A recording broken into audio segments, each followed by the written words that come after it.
Hey there, Hillary here for Waterlogged.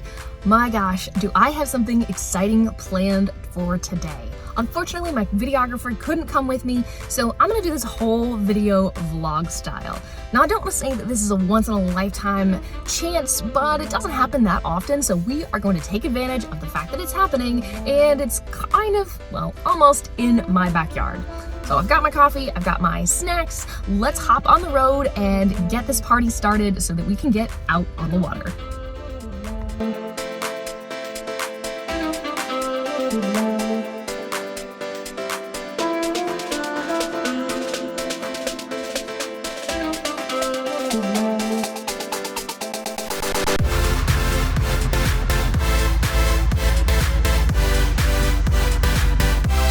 Okay, well, we have arrived. You might notice behind me, that is the Seattle skyline, which could give you an indication as to where we are, but let me flip the camera around and let you see. Okay, here we are. This ship is what we came to see. This is the Okeanos Explorer.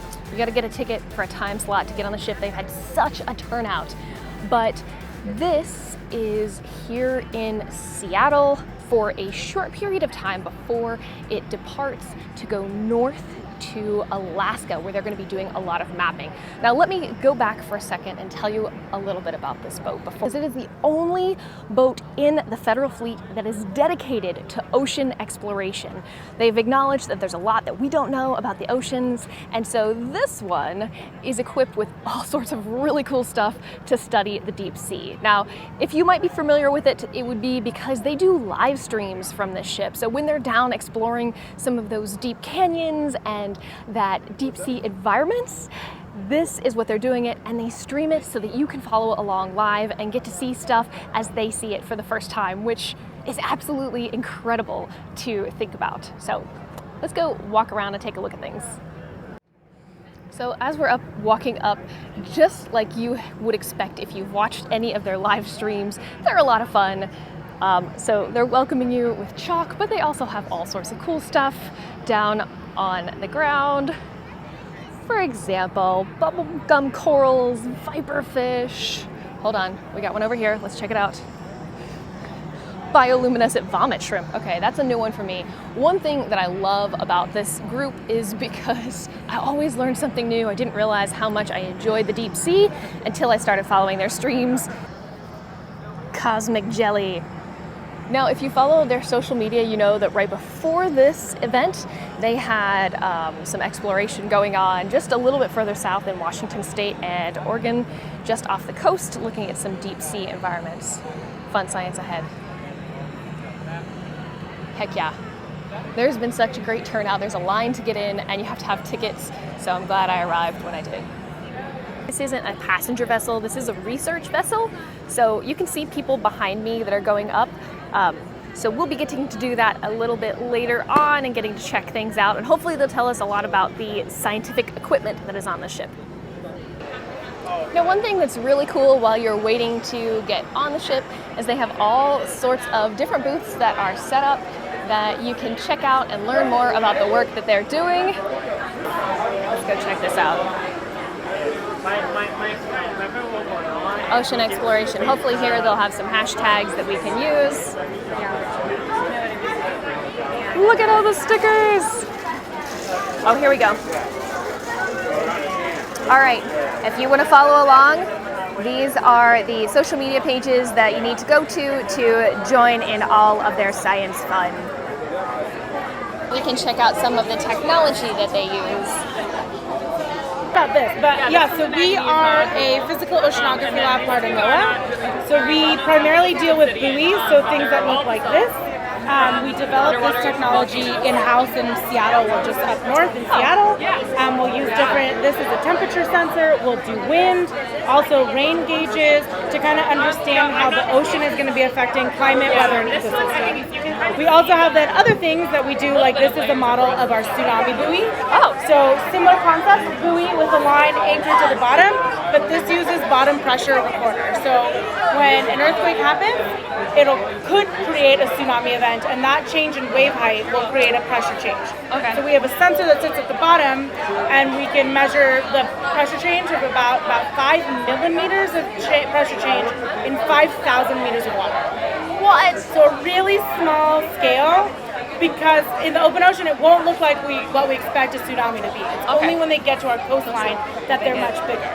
And then we also do like ocean noise, we do hydrothermal vents, so we'll use the Okeanos and other kind of exploration ships to collect rock samples, water samples, to understand kind of the chemistry and the physical components of what's different there and how it supports life.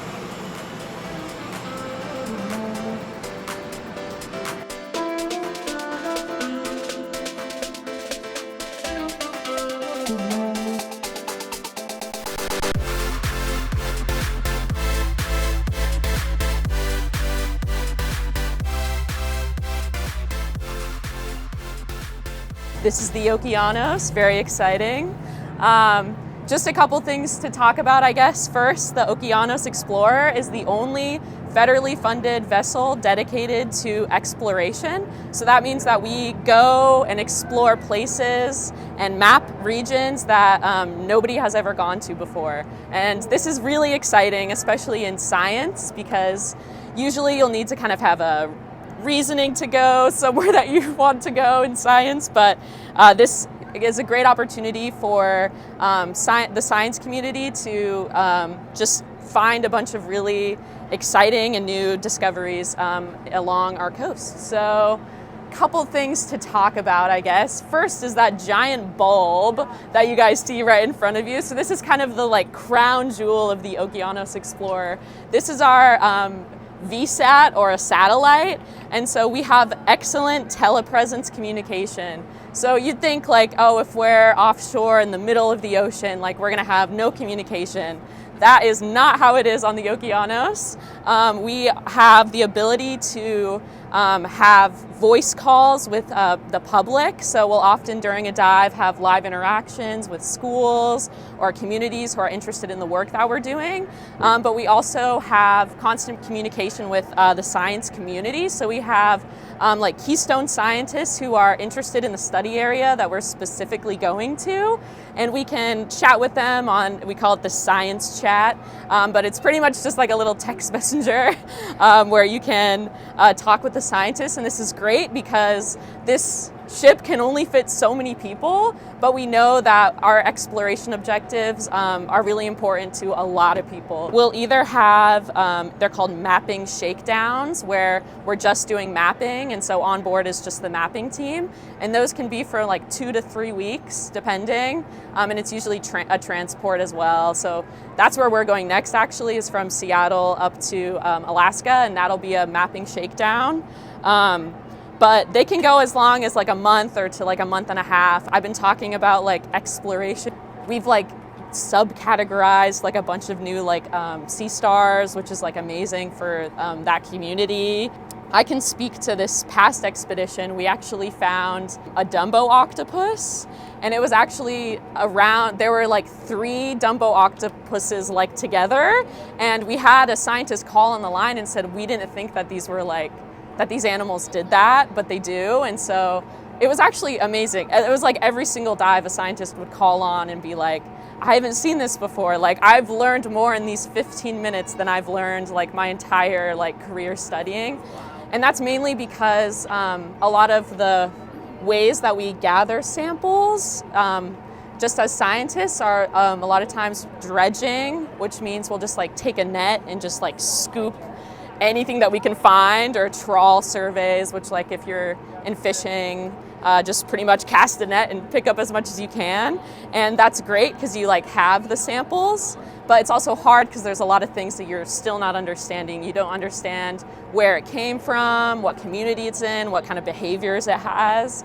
But that's what's great about our video, is that we're already able to just like see all of the animals in their natural habitat without disturbing them. And a lot of them are very like camera friendly. Like I thought a lot of them would scamper off, and some of them do, but oftentimes they'll just kind of like look at you like, what is this? We send a remotely operated vehicle over, which is down there, and we'll be able to see once we head down to that deck, the fantail sampler, I guess you would call it.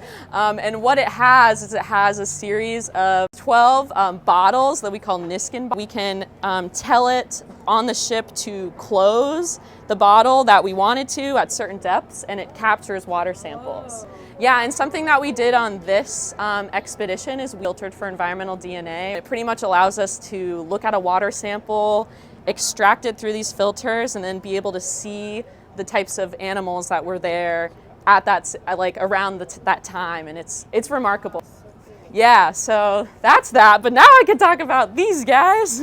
So on my left, this is the D2, or Deep Discover ROV, which means remotely operated vehicle. So in the front, we have two cameras. We have that large camera with the NOAA emblem on it.